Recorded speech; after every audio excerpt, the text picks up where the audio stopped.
Yo, what's up guys? So in today's video, I'm going to teach you a way in which you can spice up your double lift to make it sort of a more impossible card control. This fits really nicely into any ambitious card routine, and it sort of has a lot of applications. I mean, not sort of, it does have a lot of applications. I first read about this little thing in a J.K. Hartman book in a routine that he calls Position Possession, which is a really nice sort of any card any number routine. But that's not important. What is important is this little gem, this little nugget of card control that is, I think, overlooked. Let's get into it. Okay, so here is what this control looks like. So you would just get any random card from the deck. We'll just use the King of Hearts there, and we'll place it somewhere in the middle of the deck, right around there.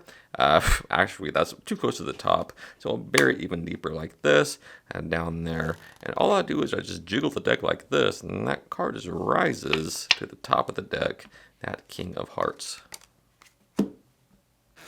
Alright, so to do this control, it's a double lift, and what I did in that performance was a center double with the Juan Tamariz double lift convincer. But you don't have to do that at all, but if you want to, I will briefly run through it and how that is done. So it's kind of like a riffle force. You just riffle down the deck like this with your thumb, like you're doing a riffle force, but you're not holding a break, you're just doing this. Alright, so I also find that I like to have my index finger extended because I think it looks better than doing this. I think that looks amateur with the index finger curled under.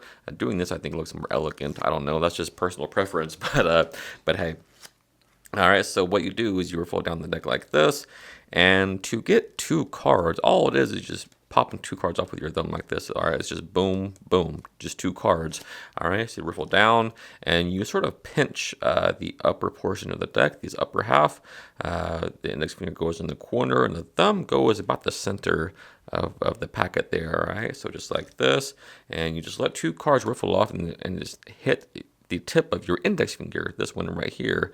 So you go like this and go boom, boom. That just hits the tip of your index finger. Now what you do is you take your middle finger, contact the corner of this double as you let that break collapse like this, and you pivot this double out like this on your ring finger. All right, so that just pivots out like this on your ring finger. I'll do that again, right here, boom, boom.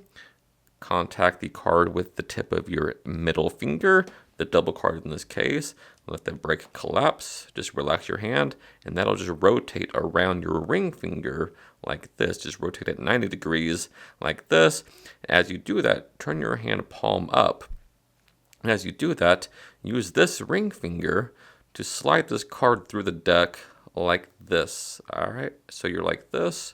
Now the card is sort of like in that gun position, right? And you just squeeze the double and just pop it out like this. And that is essentially the center double. And that is essentially the center double. Well, it is a center double, just like this. And the more you practice that, the more you can really get it smooth and like this. And so you just grasp the double like this and turn it down, face down on the deck. But if you don't want to do all that, just getting a double on top of the deck works just fine too, just like this. All right, but in any case, what you want to do is after you show the double, you slide the top card forward like this. Of course, that changes the card because it's a double lift. But instead of doing that, if you don't want to do that, if you want to look more elegant with it and skip a step, you can do Juan Tamariz's double lift convincer. And what that is this. So you take a double like this, and as you go to turn it down, all you do is this. All right, you just separate the cards like this. Just move the upper one forward with your fingers, or pull it back with your thumb. I can't tell what I'm doing there. So maybe a combo of both. As you go to turn the double down, the top card of the double just gets scooted forward with your fingertips like this, as the bottom card of the double gets aligned with the deck. All right, so obviously don't do that with this angle like this, because of course it'll flash. When you're in this angle, there's nothing to be seen. All right, the Four of Hearts, as you turn it down, I mean, it looks pretty good. So what I'm saying is you can do the center double with the Juan Tamariz combo, or you can just simply get a double lift on top of the deck and just scoot it forward like this. All right, either one will work. It's just a matter of personal preference. All right, so in either case, when you're in that position, what you'll do now is grasp or take a small group of cards, a small chunk of cards, 10 of clubs in this case. Boom, we do that off the bottom of the deck. All right, so sort of hold it in a Hindu shuffle position and just say, well, look, we'll bury the card and just get a small group of cards from the bottom and just slap them on top of there and say, oh, wait a minute, that's too close to the top. Let's bury it a little bit deeper. And so now what you do is you take your index finger and you just scoot all the cards, some cards, about half the deck like this, just scoot them in like this, everything below that protruding card there. So you just do this. So now what you have is some cards coming out the back, and you just take them out like this, like a Hindu shuffle, like a center Hindu shuffle, and slap them on top. Now the cool thing about this is when you do that, the top card of this portion will be what they think that card is, in this case, the 10 of clubs. All right, so push that in, and then the card is controlled at the top. I'll do it face up this time so you can maybe see what's going on. All right, so you have a double. All right, so you have a double like this, right? And you've scooted it forward like this, and you take a group of cards from the bottom, a small group, and they believe this is the Jack of Hearts. So again, you just contact the face card of the protruding card, and you just scoot your finger back like this, and see, look, that causes the selection to come out the back here. So you just grab about half of these cards from the back like this, like a center Hindu shuffle, right? About half of them, or more, doesn't matter. And so that card goes all the way down to the bottom, or close to the bottom, while their card goes to the top. That's the fake card, and their card is on top. One more time I will show you, so let's just do a regular double version in this case. All right, the 2 of hearts, that gets scooted forward, we'll bury it somewhere in the middle. That's not enough cards, we'll bury it a little bit deeper, and so your card's all the way near the bottom of the deck, but if I just do this, your card jumps to the top of the deck.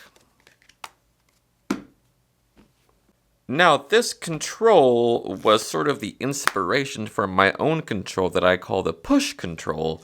And what that is this. So you would just have a card chosen, maybe this one right here, the 3 of spades, and that's about halfway down in the deck, but we can bury it a little bit deeper like this, and of course that 3 is on top of the deck.